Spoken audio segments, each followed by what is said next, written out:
이제 하나님의 말씀을 보겠습니다. 오늘 하나님께서 우리에게 주신 말씀은 구약성경 사무엘하 19장 31절에서부터 39절까지의 말씀입니다.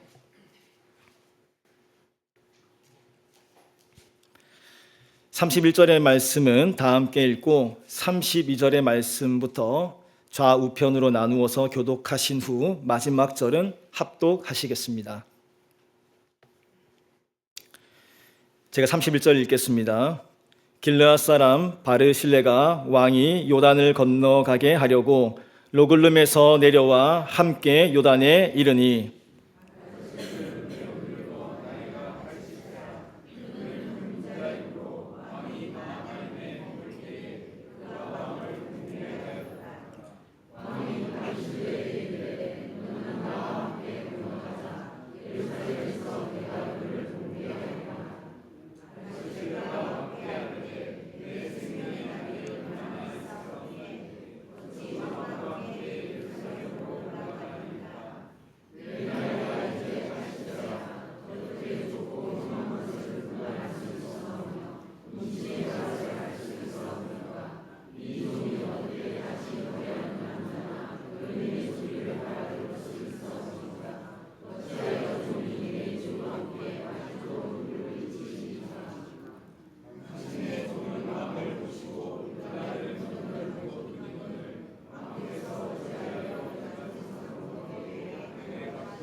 우리 함께 읽겠습니다. 백성이 다 요단을 건너매 왕도 건너가서 왕이 바르실레에게 입을 맞추고 그에게 복을 비니 그가 자기 곳으로 돌아가니라. 아멘. 우리 김종훈 목사님 나오셔서 말씀 전해 주시겠습니다.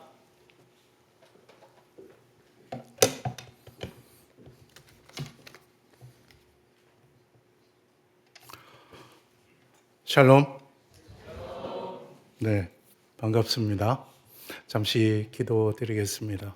하나님, 감사합니다. 저희에게 오늘도 거룩한 성의를 허락하여 주시고 주님 앞에 나와 예배드리게 하여 주셨습니다. 이 예배 시간 동안 우리가 주님을 만나게 하여 주시옵소서.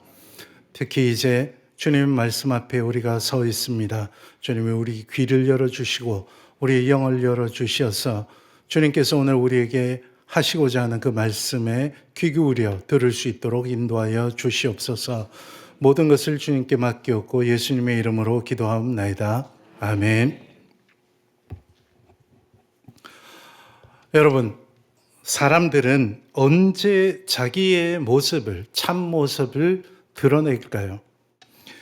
평안할 때는 어떤 사람이 어떤 모습인지 잘 드러나지 않습니다. 모든 것이 순조롭고 사람들이 나를 인정해주고 또 내가 가진 것이 흔들리지 않을 때는 누구나 어느 정도 품위 있게 살아갈 수 있습니다. 그런데 예기치 않은 위기가 느닷없이 닥쳐오면 숨겨져 있던 사람들의 속이 드러납니다. 무엇을 붙드는 사람인지, 무엇을 두려워하는 사람인지, 무엇을 믿고 사는 사람인지가 드러납니다. 또 다른 하나의 순간이 있습니다. 보상 앞에 설 때입니다. 내가 한 일이 인정받고 내가 베푼 수고가 돌아오고 내가 얼마든지 누릴 수 있는 자리가 열릴 때, 그때도 그 사람의 깊은 마음이 드러납니다. 어떤 사람은 그 순간 자기 공로를 붙듭니다. 어떤 사람은 그 순간 자기가 받을 몫을 계산합니다. 그런데 어떤 사람은 그 순간에도 조용히 물러납니다. 오늘 우리는 이런 관점에서 사무엘서에서 아주 잠시 등장하지만 깊은 인상을 우리에게 심어주는 한 어른을 만나보려고 합니다. 그 사람은 오늘 설교 제목에서 보듯이 바르실레라는 인물입니다. 이제 함께 본문을 통해 이 사람을 만나기 전에 전 세계가 요즘 아주 난리가 났죠. AI 때문에. 그래서 제가 AI를 사용해서 바르실레를 이 자리에 한번 초청해 보았습니다. 이제 쇼츠 영상으로 벌써 틀어졌네요. 예, 다시 한번 틀어주시면 좋겠는데 영상으로 짧게 바르실레가 오늘 본문에 대해서 어떤 이야기를 하는지 한번 들어보겠습니다. 땅끝교회 성도 여러분, 저는 바르실레입니다. 이제 나이가 80입니다. 좀 전에 다윗 임금님은 저기 요단강을 건너서 마침내 예루살렘 왕궁으로 환궁하셨습니다. 처음에 왕자 압살롬이 반란을 일으키고 다윗 임금님이 요단강 동편 마하나임으로 도피해 오셨다는 이야기를 들었을 때 저는 무조건 임금님을 도와드려야 하겠다는 생각을 했습니다. 하나님이 기름 부어 세우신 임금님이시니까요. 그런데 사실 조금 두렵기도 했습니다. 만일 압살롬이 권력을 아주 잡게 되면 저는 물론 우리 집안도 반역자로 몰릴 것이기 때문입니다. 게다가 권력이 약해진 틈을 타서 옛 사울 임금의 집안인 베냐민 지파도 어떻게 나올지 몰랐기 때문입니다. 하지만 저는 그렇게 복잡한 생각보다 임금님을 도와야 하겠다는 생각만 하기로 했습니다. 오늘 아침 반란이 진압되고 다윗 임금님이 요단강을 건너신다는 소식을 들었을 때 이제 이 나이에 임금님을 마지막 보겠구나 해서 배웅을 나왔습니다. 그런데 임금님은 함께 예루살렘 왕궁으로 가서 앞으로 편히 지내자고 하셨습니다. 물론 영광이지요. 하지만 이 나이에 무슨 영광을 누리겠다고 욕심을 부리겠습니까? 저는 차라리 우리 집안의 다음 세대인 김함이 기회를 잡고 실력을 발휘하는 게 좋겠다는 생각을 해서 그를 추천했습니다. 이제 나라가 안정하고 다윗 임금님을 중심으로 하나님을 잘 섬기는 백성들이 되기를 바랄 뿐입니다. 자, 이제 저는 집으로 돌아가서 좀 쉬어야 하겠습니다. 제 이야기를 들어주셔서 고맙습니다. 바르실레가 이렇게 한국말을 잘하죠. 정말 좋은 시대를 살고 있습니다. 바르실레를 이 자리에 초대해서 제가 더 할 말이 없을 것 같을 정도로 아주 말을 잘하고 갔습니다. 이제 영상에서 바르실레가 전해준 이 이야기를 성경 말씀을 따라가면서 다시 한번 읽어보겠습니다. 바르실레의 이야기는 사무엘하 17장 27절부터 29절에 먼저 나옵니다. 바르실레는 요단 동편 길르앗 로글림이라는 곳에 살던 아주 큰 부자였다고 오늘 본문에서도 말하고 있습니다. 그는 성경의 이야기를 주도해 나가는 사람은 아니었습니다. 그런데 오늘 본문 말씀은 이 어른의 마지막 모습을 아주 조용하면서도 깊이 있게 우리에게 전해주고 있습니다. 다윗의 아들 압살롬이 왕권을 노리고 반란을 일으켰을 때였습니다. 다윗은 헤브론에서 반란을 시작한 아들 압살롬이 예루살렘으로 군대를 이끌고 진군해 온다는 소식을 듣고 예루살렘 성을, 예루살렘 왕궁을 비우고 떠나기로 했습니다. 아들과 전쟁을 벌여서 좋을 것이 하나도 없습니다. 물론 자신에게는 강력한 군대가 있었지만 아들과 피를 흘리면서 전쟁을 하는 것은 이득이 될 것이 전혀 없습니다. 더군다나 압살롬이 만에 하나 자신을 이겨서 왕권을 차지하고 아들에게 치욕을 당하는 것은 더더욱 견딜 수가 없었기 때문입니다. 더구나 이때 사람들의 마음은 젊고 잘생긴 압살롬에게 점점 기울어 가고 있었습니다. 그러니까 이때는 이제 사람들이 누구 편에 서야 할지 또 누구를 따라가야 살아남을 수 있을지 모두 눈치를 보던 때였습니다.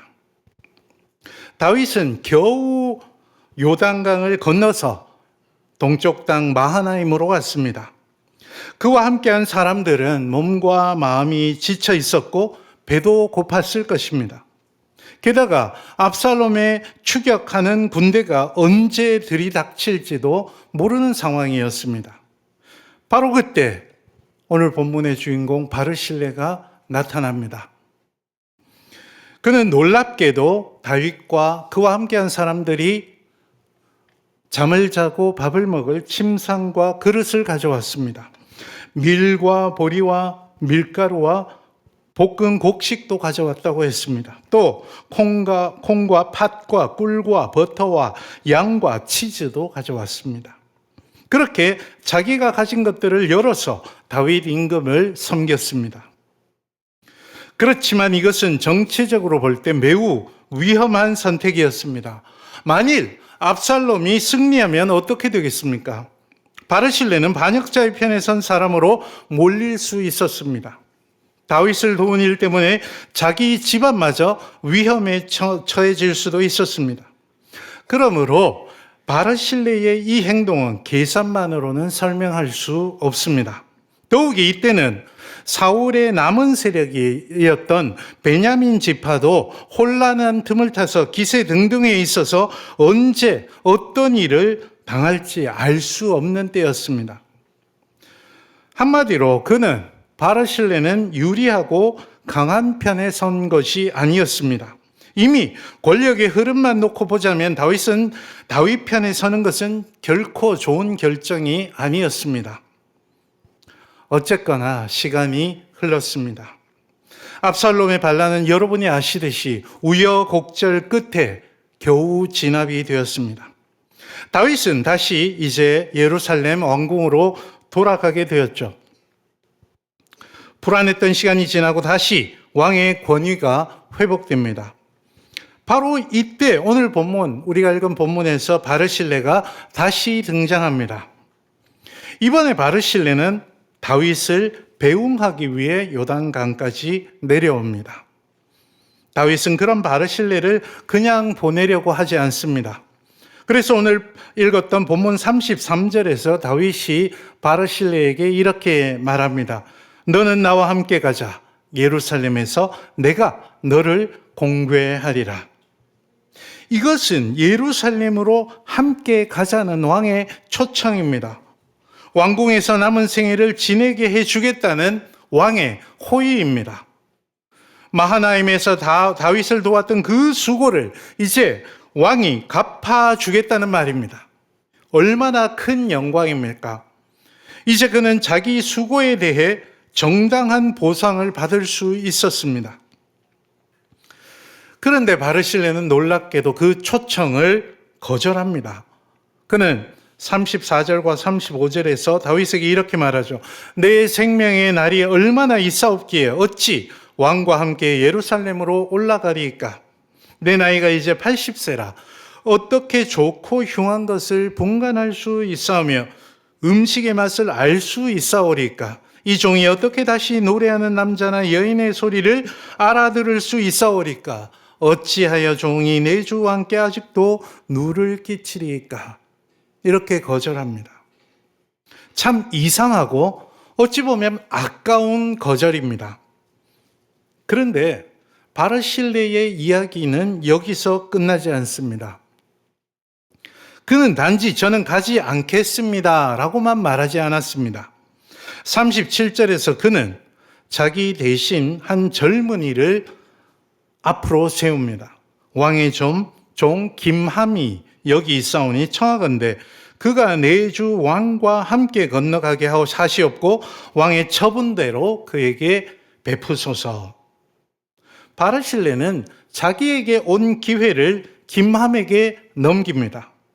자기가 갈 수 있는 자리에 김함을 보냅니다.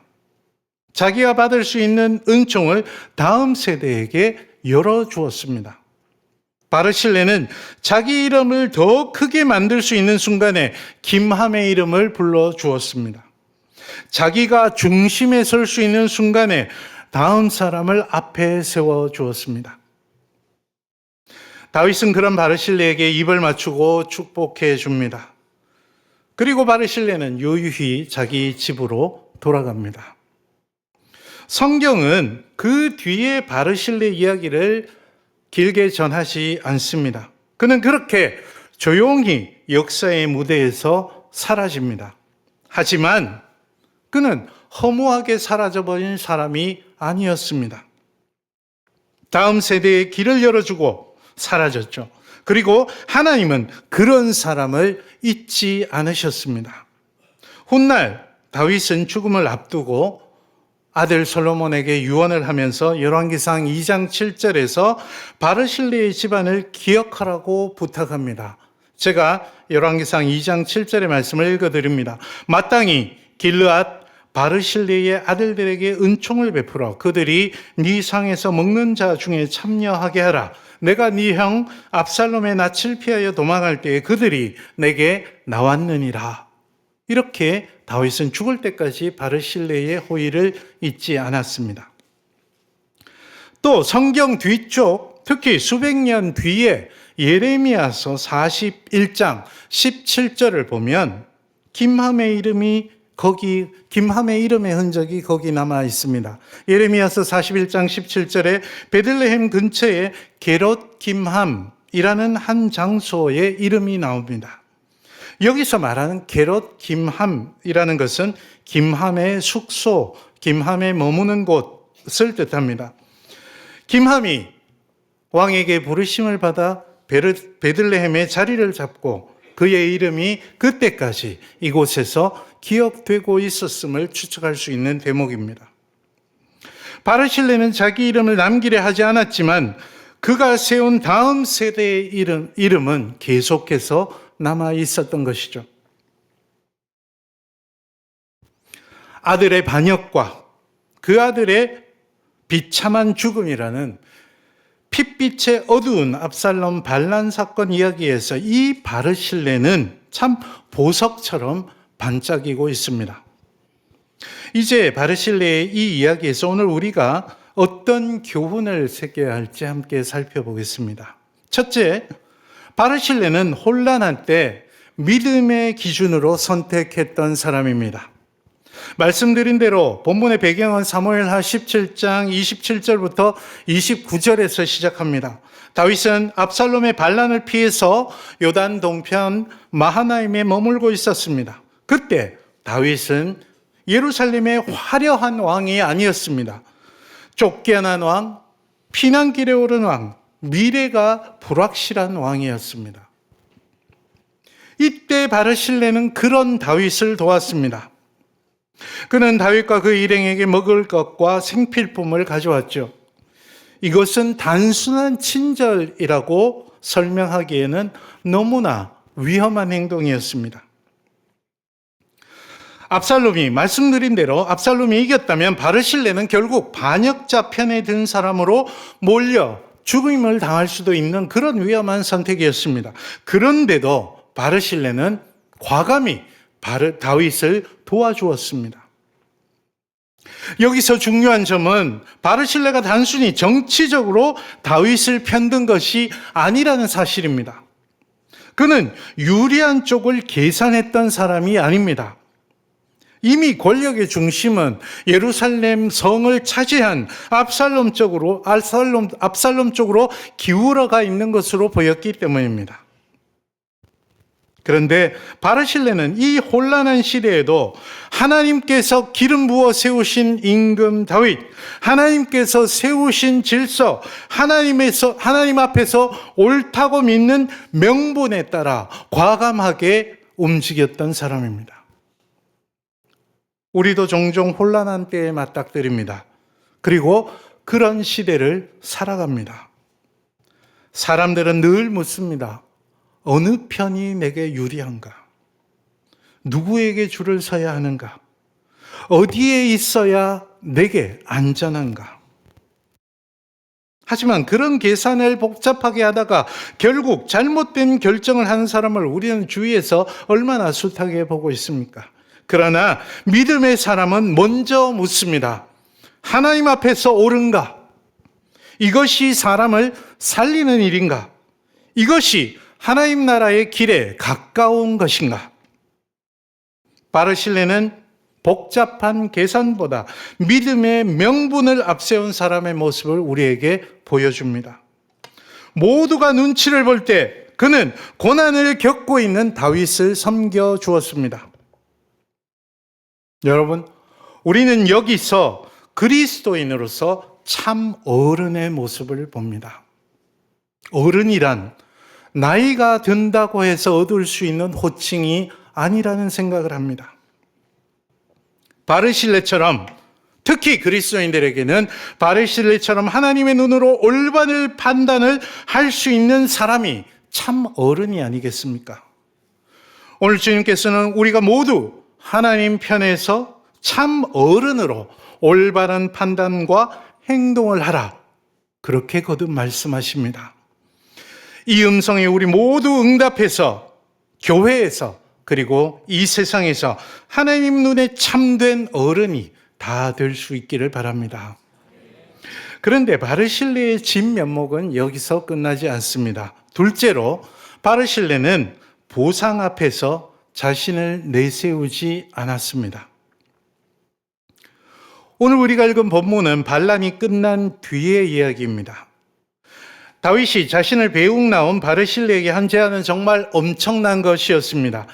바르실레가 마음만 먹으면 그는 왕의 은혜를 입은 사람으로 남은 인생을 편하게 영화롭게 보낼 수 있었습니다. 물론 자녀들에게도 그것은 자랑스러운 명예가 되었을 것입니다.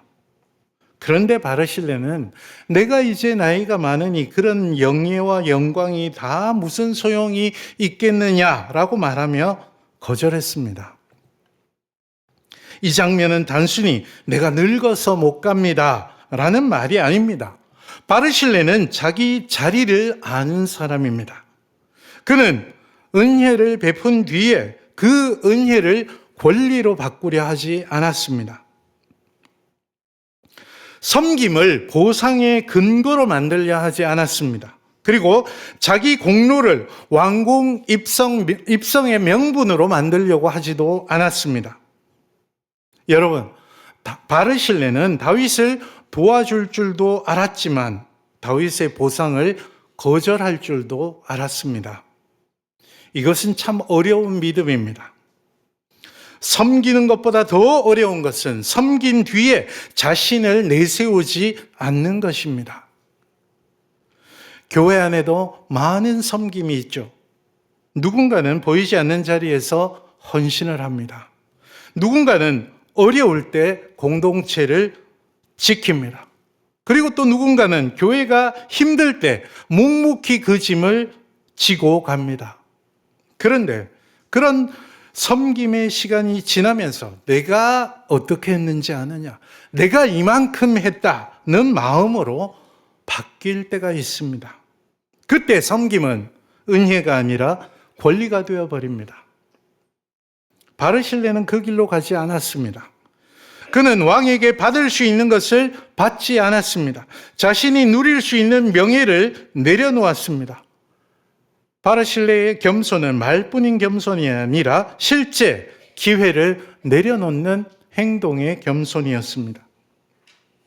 섬김이 온전한 섬김으로 남을 때 우리가 하나님 보시기에 아름다운 그리스도인들이 다 될 수 있을 것입니다.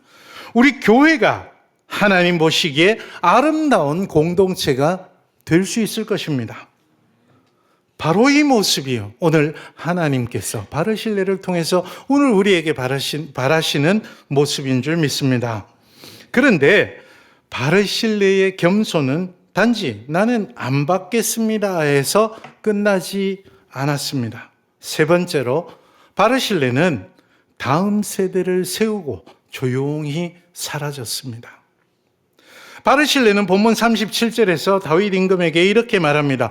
왕의 종 김함이 여기 있사오니 청하건대 그가 내 주 왕과 함께 건너가게 하시옵고 왕의 처분대로 그에게 베푸소서.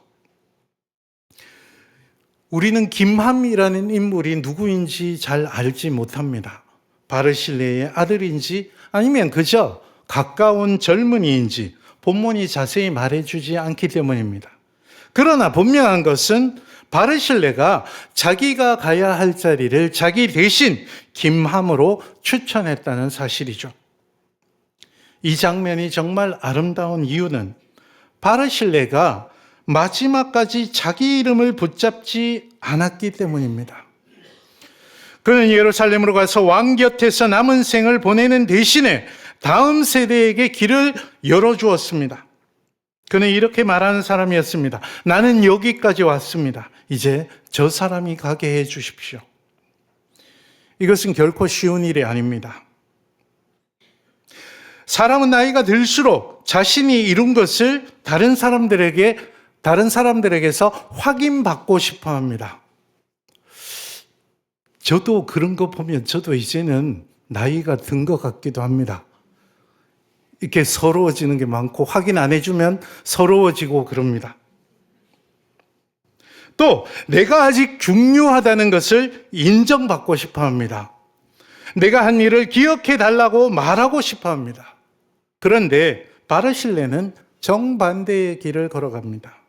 그는 자기 이름을 크게 남기는 대신 김함이 왕과 함께 가도록 길을 열어주었습니다. 여러분, 믿음의 사람에게는 나타날 용기가 필요합니다. 하나님의 눈으로 보았을 때, 하나님의 정의로 보았을 때 잘못된 것을 보고 또 도움이 필요한 상황을 보고 나타날 용기가 반드시 필요합니다. 하지만 그만큼 사라질 용기도 필요합니다. 위기의 때에 앞에 나설 용기도 필요하지만 때가 되었을 때 다음 세대를 위해 뒤로 물러날 용기도 필요합니다. 교회는 한 세대만으로 세워지지 않습니다. 앞선 세대가 목숨을 걸고 신앙의 자리를 지켰기 때문에 오늘 우리의 이 교회가 이 자리에 있습니다.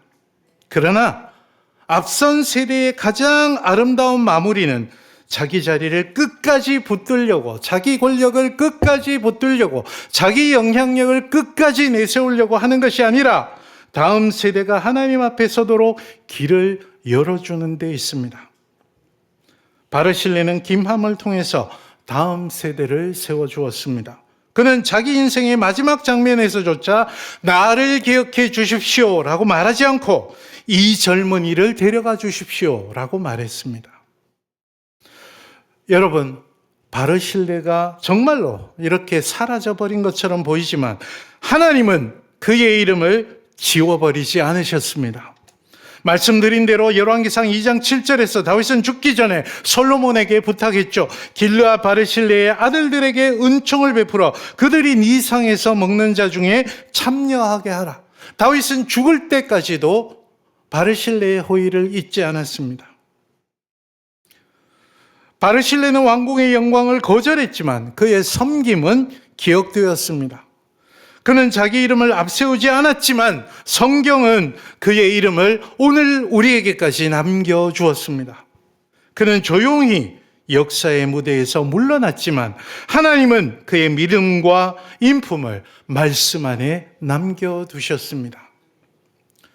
주님의 사랑하시는 성도 여러분, 오늘 우리 모두 바르실레처럼 살겠다는 결단을 다시금 하면 좋겠습니다.